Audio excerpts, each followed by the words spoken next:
Hello everyone. तो आज हम बात करेंगे objective type question of Indian constitution के। इस वीडियो में हम बात करेंगे कॉन्स्टिट्यूशनल डेवलपमेंट के ऊपर जो ऑब्जेक्टिव टाइप क्वेश्चन जो एग्जामिनेशन पॉइंट ऑफ व्यू से इम्पॉर्टेंट है उनके बारे में बात करेंगे। तो सबसे पहला क्वेश्चन हम लेते हैं, किसने ब्रिटिश ईस्ट इंडिया कंपनी को भारत में ट्रेड करने के लिए ऑथोराइज किया? तो ऑप्शन है queen Elizabeth fourth, queen Elizabeth one, queen Elizabeth third या क्वीन एलिजाबेथ सेकंड। तो इसका आंसर है बी कि queen Elizabeth first. Royal charter जो इशू हुआ था ब्रिटिश क्वीन एलिजाबेथ फर्स्ट द्वारा वो 31 दिसंबर 16 ईस्वी में ये इशू हुआ था। रॉयल चार्टर के अंडर ईस्ट इंडिया कंपनी को एक्सक्लूसिव राइट दिए गए थे ट्रेड के इंडिया और साउथ ईस्ट इंडिया में। नेक्स्ट है, ईस्ट इंडिया कंपनी ने फर्स्ट एस्टेब्लिशमेंट कहाँ स्थापित की? फर्स्ट एस्टेब्लिशमेंट उनकी कहाँ पे थी? तो ऑप्शन है सूरत, मद्रास, बॉम्बे या कोलकाता। तो इसका आंसर है सूरत। सूरत में first establishment east India company की थी। नेक्स्ट है, कंपनीज चार्टर ऑफ 1687 ने मेयर्स कोर्ट एस्टेब्लिश की थी मद्रास में। तो जो मेयर था वो किसके द्वारा इलेक्ट किया जाता था? तो ऑप्शन है nominated by the company, senior most alderman to be next mayor, nominated by the company on the recommendation of the outgoing mayor, या D elected by the aldermen and burghers every year। तो इसका answer है option D, elected by the aldermen and burghers every year। जो first mayor था और alderman थे वो nominate किए गए थे चार्टर के द्वारा, 1680 चार्टर के द्वारा। जो मेयर है वो 1 साल के लिए उनका ऑफिस रहता था और जो एल्डरमैन सेलेक्ट होते थे वो एनुअली मेयर को सिलेक्ट करते थे। मेयर और एल्डरमैन थे वो उनकी स्ट्रेंथ थी, जो टोटल स्ट्रेंथ थी वो 120 से ज़्यादा नहीं होती थी। नेक्स्ट है, फर्स्ट ब्रिटिश कोर्ट जो कि बॉम्बे में 1672 में एस्टेब्लिश की गई थी वो किसके द्वारा एस्टेब्लिश की गई थी? Option A governor Aungier, governor Salmon, governor Austin, governor James. तो आंसर है option A governor Austin. Gerald अग्नियर was the second governor of Bombay. वो सेकंड गवर्नर थे बॉम्बे के। तो जो प्रेसिडेंसी थी सूरत की, प्रेसिडेंसी को फैक्ट्री भी कहते थे, वो उस फैक्ट्री के प्रेसिडेंट रहे थे और गवर्नर थे वो बॉम्बे के 1669 में। नेक्स्ट क्वेश्चन है, किसने first war of Indian independence को जो 1857 में हुई थी उसको, जो 1857 में रिवॉल्ट हुआ था किसने उसको first war of Indian independence का नाम दिया गया था? तो ऑप्शन है Lord Cornwallis, B V C. Banerjee, B K. Dutt या फिर डी ऑप्शन वी.डी. सावरकर। तो आंसर है ऑप्शन डी वी.डी. सावरकर।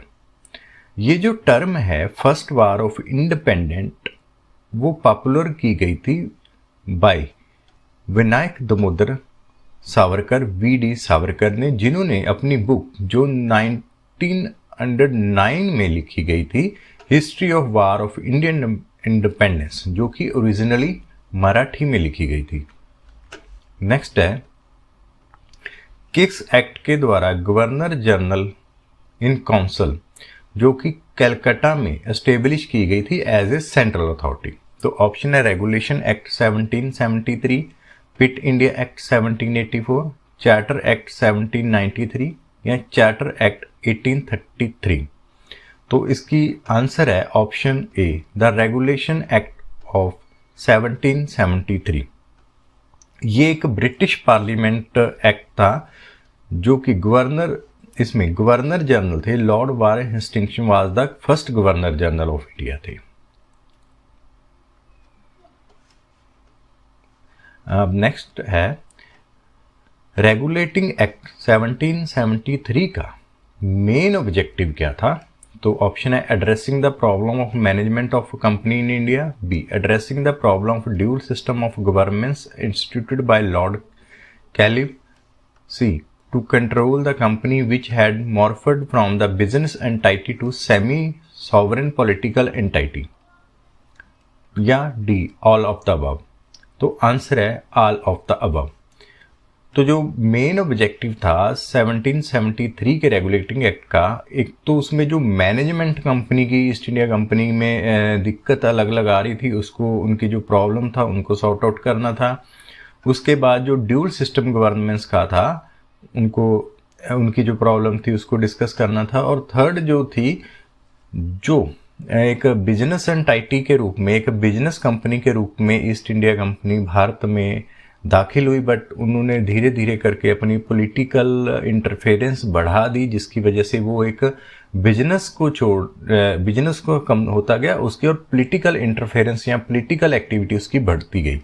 तो इन सब प्रॉब्लम को रेगुलेट करने के लिए, एड्रेस करने के लिए रेगुलेशन एक्ट का जो मेन ऑब्जेक्ट था। नेक्स्ट है रेगुलेशन एक्ट 1773 के अंतर्गत सुप्रीम कोर्ट कहाँ स्थापित की गई थी? तो ऑप्शन ए है सूरत, ऑप्शन बी मद्रास, सी बॉम्बे, या डी कलकत्ता। तो आंसर है option D Calcutta. Supreme court थी जो स्टेब्लिश की गई थी 1773 एक्ट के अंतर्गत, उसमें एक चीफ जस्टिस और 3 अदर जजेस को शामिल किया गया था। नेक्स्ट है कौन से एक्ट को ईस्ट इंडिया कंपनी एक्ट के नाम से भी जाना जाता है? तो ऑप्शन ए है regulation act 1773, Pitt India act 1784, charter act 1793, या चार्टर एक्ट 1853। तो इसका आंसर है option B, the Pitt India act 1783। East India company act 1784, जिसको पिट इंडिया एक्ट के नाम से भी जाना जाता है, ये पार्लियामेंट ऑफ ग्रेट ब्रिटेन का एक एक्ट था, जिसके तहत जो रेगुलेशन एक्ट 1773 में जो कमियां रह गई थी, उसको कमियों को दूर करने के लिए ये पिट इंडिया एक्ट है ये बनाया गया था, ताकि कंपनी का जो रूल है वो जो कंपनी की जो मैनेजमेंट है वो प्रॉपर हो सके और ब्रिटिश गवर्नमेंट के कंट्रोल में वो मैनेजमेंट आ सके। नेक्स्ट है फर्स्ट टाइम पे अपील इंडिया से अपील करना प्रिवी काउंसिल को इंग्लैंड में जी किस चार्टर में इंट्रोड्यूस किया गया था? तो ऑप्शन है 1608, 1683, 1726 या 1833। तो इसका आंसर है ऑप्शन सी 1726। चार्टर ऑफ 1726 था वो ये राइट ग्रांट करता था कि जो अपील्स हैं इंडिया से वो प्रिवी काउंसिल को, जो कि इंग्लैंड में स्टेब्लिश थी, वहाँ पे की जा सकती थी। और इस एक्ट के तहत, इस चार्टर के तहत जो 3 मेयर्स कोर्ट स्टेब्लिश हुई वो कलकत्ता, मद्रास और बॉम्बे में स्टेब्लिश हुई। पिट इंडिया एक्ट 1784 के तहत कंपनी के जो अफेयर्स हैं, कंपनी का जो कार्य भाग है, वो कितने हिस्सों में, कितनी कैटेगरी में डिवाइड हुआ? Option A 2, B 3, option C 5, option D 4। तो इसका आंसर है ऑप्शन ए। जो कंपनी का जो अफेयर्स थे, कंपनी का जो कार्य था, वो 2 तरीके से डिवाइड किया गया। पहला commercial function of the company अलग किया गया, जिसको मैनेज करते थे कोर्ट ऑफ डायरेक्टर, और सेकंड फंक्शन था वो पॉलिटिकल फंक्शन था जो मैनेज करती थी बोर्ड ऑफ कंट्रोल, जिसमें टोटल 6 कमिश्नर होते थे। जब ईस्ट इंडिया कंपनी भारत में आई तो उसका जो मेन मोटो था वो था व्यापार करना, बट उसके बाद उसने धीरे धीरे करके अपने पॉलिटिकल जो एक्टिविटी है वो इंक्रीज कर दी। उस एक्टिविटी वो इस हद तक इंक्रीज कर दी कि उसका जो बिजनेस पर्पस था वो कहीं ना कहीं पीछे रह रहा था। तो इसी को रेगुलेट करने के लिए पिट इंडिया एक्ट में जो उसकी जो एक्टिविटी है उसको 2 पार्ट में डिवाइड किया गया। पॉलिटिकल डिवीजन उसकी अलग की गई, कमर्शियल डिवीजन उसकी अलग की गई। किस एक्ट के तहत जो रेवेन्यू एंड जुडिशियल फंक्शन है वो अलग अलग मेंटेन किए गए? ऑप्शन ए है plan of 1772, plan of 1774, plan of 1780 या डी प्लान ऑफ 1782। तो इसका आंसर है option C, plan of 1780। Warren Hastings ये जो जानते थे कि जो जुडिशियल प्लान है 1774 का वो एक परफेक्ट प्लान नहीं था, तो जब वारेन हेस्टिंग्स को इसका दोबारा चांस लगा, मौका लगा, तो उन्होंने इसमें चेंजेस किए। जो जुडिशियल प्लान 1774 का था और जो नया प्लान था जुडिशियल प्लान 1780 का, जो अप्रैल 11 1780 को वो नया प्लान इन्होंने इंट्रोड्यूस किया, जिसमें रेवेन्यू फंक्शन और जुडिशियल फंक्शन है वो टोटल सेपरेट कर दिए गए। नेक्स्ट है जो टर्म है लेक्स लॉकी, उनका क्या मीनिंग है? तो आंसर उसका जो ऑप्शन है, first option A law of the land, B option है law of the land is supreme, या फिर क्राउन हैज सुप्रीम अथॉरिटी, या option D none of the above.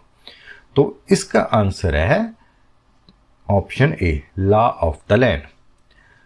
जो लेक्स लॉकी टर्म है वो एक लैटिन टर्म है जिसका लैटिन में मीनिंग है लॉ ऑफ द प्लेस। जिस जगह का लॉ है उसको लेक्स लॉकी के नाम से जाना जाता है। नेक्स्ट है लॉर्ड कार्निवल्स ने इंट्रोड्यूस किया कॉर्नवालिस कोड इन 1793। इस कोड के बारे में क्या सही है? जो नीचे ऑप्शन दी गई हैं, फर्स्ट ऑप्शन है A the collector was to collect revenue only, B the magisterial power of the collection of revenue were taken over, या C the court fees was abolish, या option D all of the above. तो जिसका answer है वो option D all of the above. जो Cornwallis code है एक body of legislation है जो पास किया गया था 1793 में ईस्ट इंडिया कंपनी द्वारा। ये कोड डेवलप किया था कॉर्निवल्स ने, जो कि गवर्नर थे बंगाल के गवर्नर थे 1786 से लेके 1793 तक। एक्सप्लेनेशन जो दे रहे हैं उसमें हर एक क्वेश्चन में उसमें आपको भी ऑब्जेक्टिव टाइप क्वेश्चन है, उसमें भी आप ध्यान से एक्सप्लेनेशन को देखें। नेक्स्ट क्वेश्चन है गवर्नर जनरल को किस एक्ट के तहत अपने जो काउंसिल के डिसीजन है उसको ओवरराइडिंग करने की, उसको बदलने की पावर दी गई थी? तो ऑप्शन ए है charter act 1793, option B charter act 1883, option C charter act 1853, या option D the Pitt India act 1784। तो इसका आंसर है चार्टर एक्ट 1793। जो एक्ट है चार्टर एक्ट 1793, इसके तहत गवर्नर जनरल ऑफ इंडिया था वो अपनी काउंसिल के जो डिसीजन थे वो ओवरराइड कर सकता, बट उसमें कुछ कंडीशन थी। कंडीशन क्या थी कि अगर वो अपने चेंज किए डिसीजन के जो उसके कॉन्सिक्वेंसेस हैं उसको खुद बियर करने की उसकी रिस्पॉन्सिबिलिटी लेता है, तो वो अपने काउंसिल के डिसीजन है वो ओवरराइड कर सकता था। तो फ्रेंड्स ये क्वेश्चन थे हमारे ऑब्जेक्टिव टाइप जो इस तरह से डिज़ाइन किए गए थे ताकि आपको किसी भी तरह की कोई भी दिक्कत ना आए। आप अगर इसको ध्यान से पढ़ें तो आपको क्वेश्चन है वो एक्सप्लेनेशन से भी आपको ऑब्जेक्टिव टाइप मिल जाएगा। तो thank you for watching this video.